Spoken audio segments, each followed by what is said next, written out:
Hi everyone, and welcome to my channel, Chickadee Cottage Creations. My name is Amanda and I am the owner and creator here.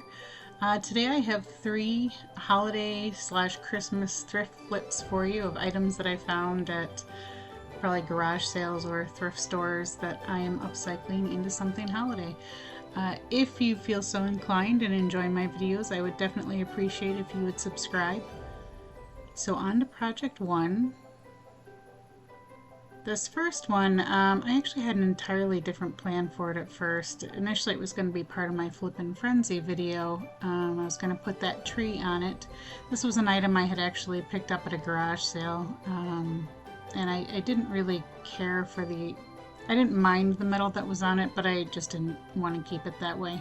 So I ended up painting it with some fusion paint. And once that's dry, I came in with Everett, which is actually my favorite fusion green. I use it quite a bit. You'll see me use it quite a bit on this channel. And the thing I love about fusion paint, and never mind that I made a little goof there, it's easy to touch up later. The thing I love about fusion paint is it has a built-in primer and a sealer, so it is actually a really great paint to use just all around. You don't have to do a whole lot with it. So I end up painting the interior and the exterior, and once those are painted I pull out an IOD stamp, and hey, look, I have not written down my stamp names again, so I don't remember the name of that one. I'll put it in the comments so that you know what I used. And I decided I'm going to do some trees along the bottom of this. Initially you saw that I was going to use that wooden tree. I ended up deciding that I liked the idea of doing stamps better. So for the first one I use an archival ink that I picked up from Hobby Lobby, and this one is a kind of a lighter green color. I think it was called moss green. And at first I was stamping it on the project, which was not a good idea, and then I realized that I needed to move it off the project. And what I like to do often before stamping is I just like to quickly test it just to make sure that it's the color that I want and that it's going to stamp how I want. So I use my little craft paper there and I just do a quick stamp on it, and it looks good. So I then go ahead and ink up the thing again. And the archival ink is nice, it's permanent, so it dries really fast too. And then once I have that all stamped up, apparently I wasn't happy with my stamping job there. You want to make sure that you place it right where you want it to be, and then you don't move it. You keep one hand on it and you're applying firm pressure throughout while you're kind of rubbing on it. I've seen some people also use brayers for that. Gave a thumbs up there. Apparently I was happy with how that turned out. And then I'm going to pull out the mask. So then, oh, I did dry it a little bit quickly there. I didn't actually need it though. This dries pretty fast. So with IOD stamps, one thing I love is that they come with masks, the new ones anyway. And with these masks, you can actually lay it over top of it and then stamp, not over it necessarily, but next to it, overlapping it a little bit. The way you want to do this is whatever you want in the front is what you stamp first. So that green tree that I stamped there, that's what I wanted in front, and then I put the mask over top of it. And then I'm selecting a tree that I want next to it, and this is going to look like it's behind this tree, and the mask helps you do that. I'm using a black ink here. I wanted this middle tree to kind of be the focus, which is why I made it a different color. Kind of almost like, I don't know, you've probably all watched National Lampoon's Christmas Vacation when he sees that dream tree of his and it kind of glows. That's kind of my idea here with the middle one, is that it's just the ideal tree. It didn't come out perfectly there, but that's okay. It still looks fine in the end. A nice thing about stamps, if you're careful, you can lay it back down, which I did on both of those actually, because they didn't quite apply the way I wanted them to. And there you can see it actually looked a lot better. And when I pull that mask off, it looks like those trees are behind it. So then I do the same thing again. I'm pulling off another slightly smaller tree, and here I pulled off the mask for that stamp that I just used. And I'm laying it over top, and I'm pulling off a slightly smaller tree. kind of following the arch of the project with these trees. They're getting slightly smaller as you go out. And again, same thing, make sure when you put it down that it's right where you want it. You don't want to shift it once it's already down. And I just go through and I rub on everything really well, and that one came out quite perfect. I was happy with that one. Same thing here on the left.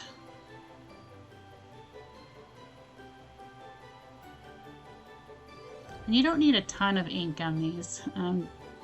Some of the mistakes I made when I first started using stamps, I would put a ton of ink on them, and you actually don't need that much ink on them.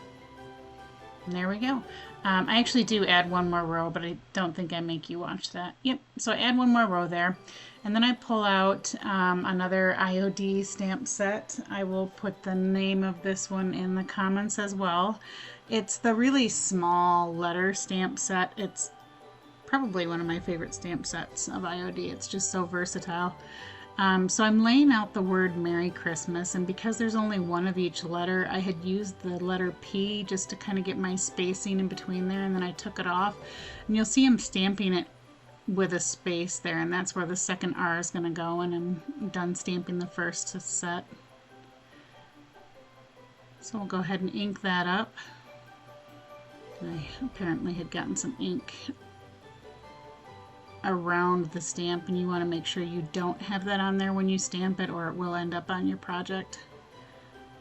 And with this one, you just want to be very careful where you put it. Once you have it down, don't shift it. Again, just rub over all of them and then pull straight up.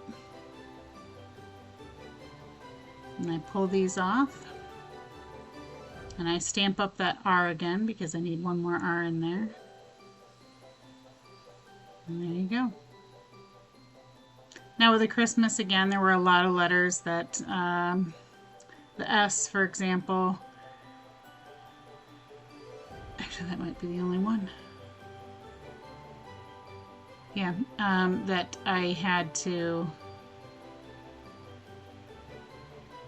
use twice. You'll see here I'm cleaning the stamps in between. That's always a good thing to do. That ink can actually dry pretty quickly. You don't want a lot of buildup on your stamps. So I'm spacing this out, making sure that I've got it how I want it, using some filler letters just to make sure it's where I want it to be. And the sheet I'm using right there isn't quite wide enough for the whole thing, so I just pull off one letter so that I can get that set in. And then again, I'm just applying some ink to it.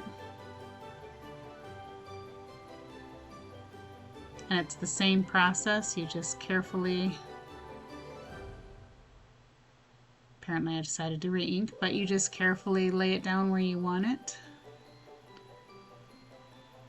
You could have measured this to make sure that it's pretty center. I tend to eyeball quite a bit, and I think it turned out pretty okay.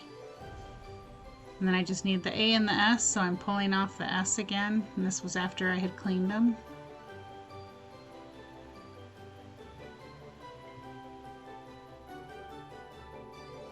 And here you'll notice I'm putting the letters back as soon as I'm done with them. I very much recommend that on this set of stamps. They're so tiny, it's so very easy to lose them. And if you lose a letter, it kind of puts a damper on the entire set. So just make sure you're putting the letters back as soon as you're done using them. And there we go. I initially was going to add a few other items to this. I was going to add a sleigh over top, but the spacing wasn't quite available there. And actually, I really greatly enjoyed the simplicity of this one. I tend to really like simple decor. So this is how it turned out. Let me know what you think on this one. I'm pretty happy with it. I really like it. I already have it hanging up. I've just now started to hang up some of my Christmas decor. I usually wait until after Thanksgiving, but this year it just feels like early's not a bad thing. So on to project 2. This one was a garage sale find. I'd gotten it for $2, just a little sleigh. What I should have done here, you know, hindsight, it's 2020, is I should have sanded this. There was apparently some sort of film over top of this that kind of affects it later. And I also tried a new paint this time, the One brand by Melange Paints, I think is how you say it. It's supposed to be similar to Fusion Paint, where it has, it's self-priming, self-leveling. It is water-based, and it has a top coat built in, just like Fusion does. And the coverage seemed really great at first. Like I was quite happy with the coverage. I was quite happy with the color. But you'll see here once well, you'll see a little bit later. And next time I think I'll probably use the Fusion paint. I'm going to still keep using this paint, but I had a few issues with it. So now I'm going to mix up some milk paint, and this was window pane. And I tend to mix my milk paint a little thicker than they recommend. They recommend equal parts of the powder to equal parts water. I tend to mix it with a little less water. I get a better crackle, in my opinion, when I mix it a little thicker. And you got to let it sit for 10 minutes. So I had actually worked on something else while I was waiting for that 10 minutes. So I've got it painted there. The idea is, and I was hoping that I would, especially since this has a top coat built in, that I'd get some crackles showing some of that green underneath. Didn't quite work out that way, but that's okay.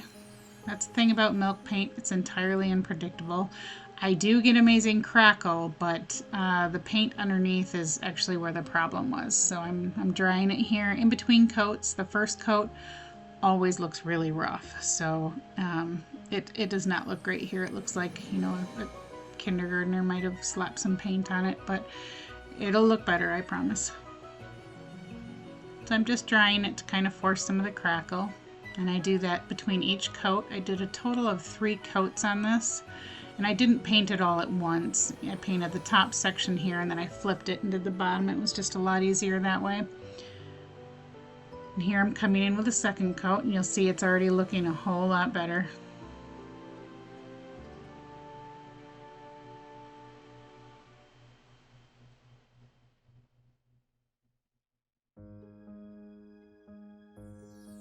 And I'm getting some pretty amazing crackle. I was really happy with the crackle that I got on this.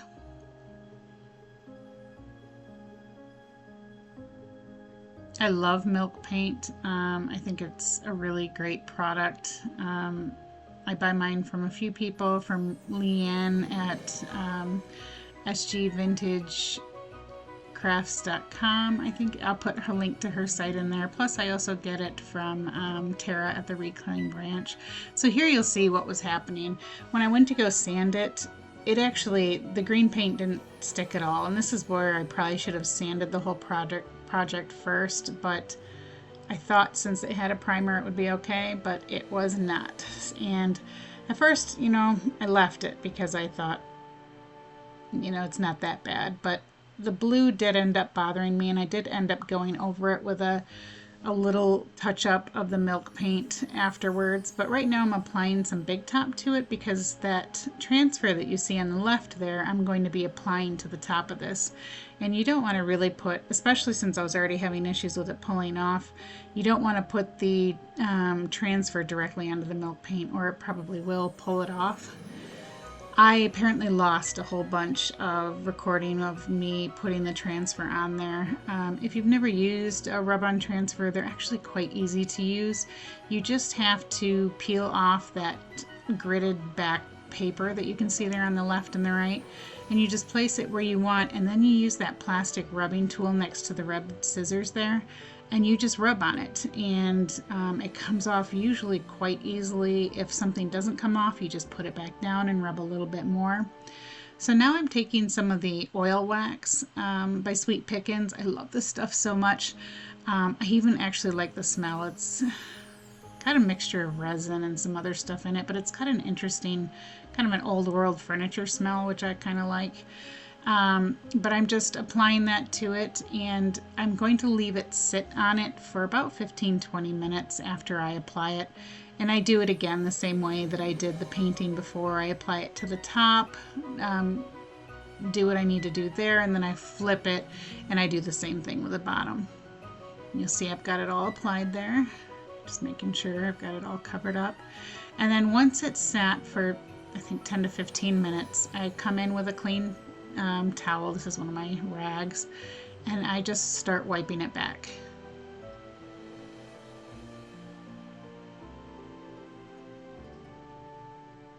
And this, once it does cure, I'm not sure exactly how long it takes to cure. I'll have to check that.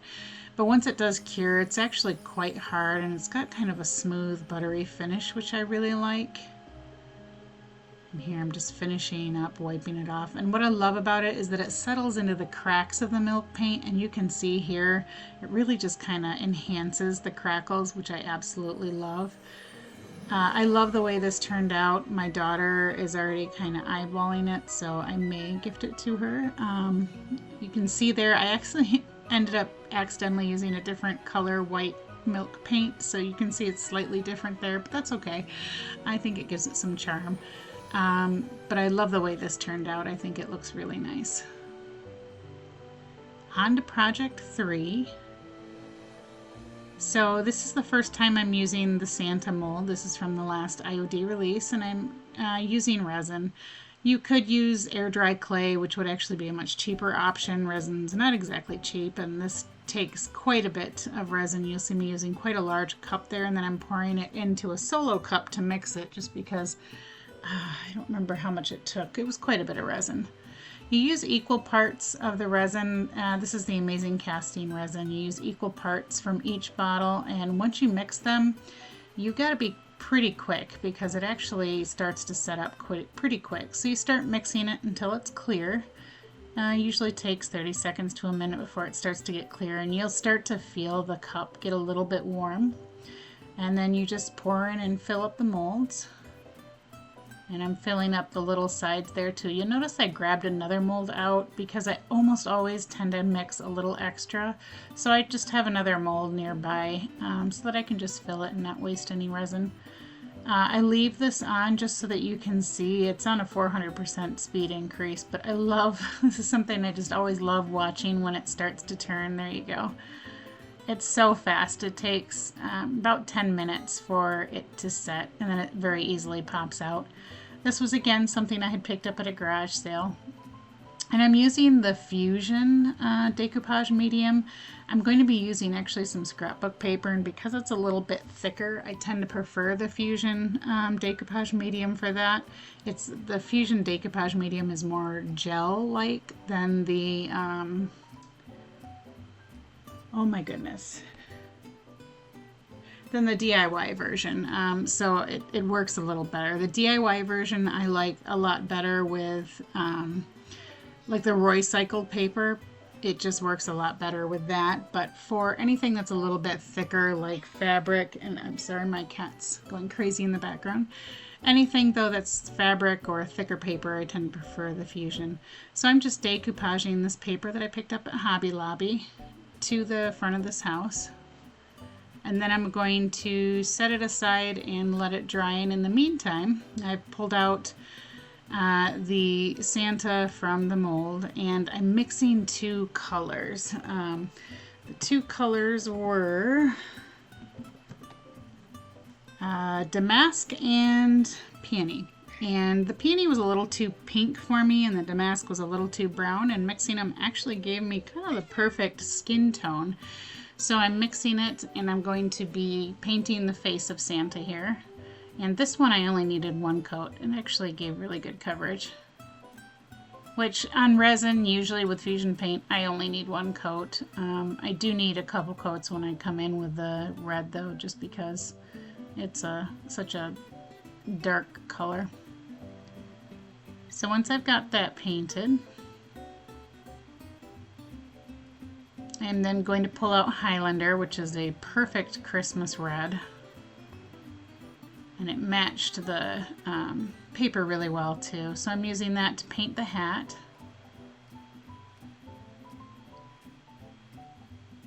I hope you don't mind watching me paint. I actually do show quite a bit of the painting here. Just careful there to not go over the sections that I want to be painted white.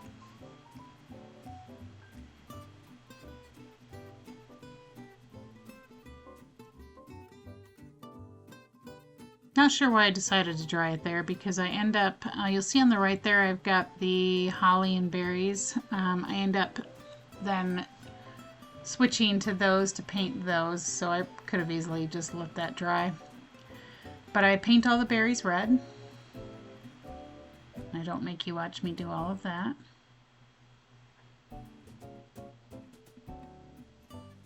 And then once I have that done, I give it a second coat on the hat.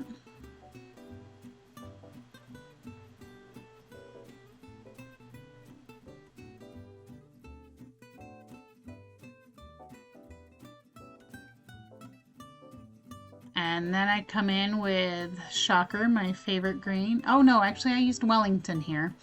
That's right. I actually think I couldn't find my Everett right at the moment, so Wellington is actually a really nice green though too. I like it quite a bit. It's got a little bit more gray in it than the Everett does, but I'm perfectly fine with that. So I paint the holly, that green, and then I come in with Victorian lace, and this I'm going to paint the beard and the fur trim on the hat. Don't worry, I don't make you watch all of that. Oh, and I also paint his eyebrows as well. You can see there at the very end. I actually had to take off my glasses. I'm getting a little old now, so when I'm painting up close, I have to take off my glasses. I'm still kind of refusing to go the bifocal route just yet. So then I come in, this is a gray tone DIY paint. It's one from the Maker's Box actually, Sonnet's Maker's Box, and I take some out, put it on the table there, and then I spray it with water. I want it really kind of runny here because I'm actually using it more of a wash than I am a paint. You'll see what I'm going to do here. So I'm getting it quite wet. I want it as runny as possible. And I know it looks a little rough right here, but don't worry, I'm not done. So then I just take the spray bottle and I just start spraying it directly. I'm wanting it to drip off, which it does there. And I'm wiping across the top a bit, and then I spray it some more. And then here we go. I think it actually turned out really nice. I wanted some differentiation between the beard and the hat, and I think this was perfect. Probably could have done the eyebrows as well, but I didn't.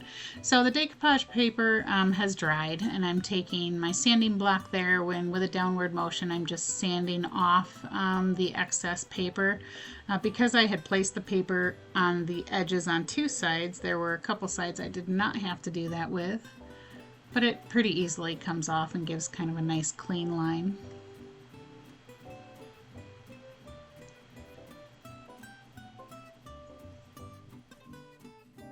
You'll notice there that the edges of it are still kind of a wood tone. I do change that later off camera. I end up painting the Wellington that I painted the other green. But I'm taking my Type Bond Quick and Thick, and apparently this was a new bottle and I hadn't opened it yet. I had to cut it open. And I'm just going to attach these to it. I kind of changed my mind a few times on the placement of the holly and berries. Hindsight, if I were to do it again, I would use not the bottom ones that I have there. I would use the 2-leaf holly in all 4 corners instead of the 2-leaf on the bottom and the 1-leaf on the top. I think if I'd done it with the 2-leaf on all 4 corners, it would have been a little better, but that's okay. So once I get them placed, this project was done. I love the way the Santa came out. The eyes were actually the hardest part. Painting those eyes was a little bit tedious. It took me quite a while to get something that I was happy with. But I really like the way it turned out. It was actually really enjoyable for me to paint the Santa. It was a lot of fun.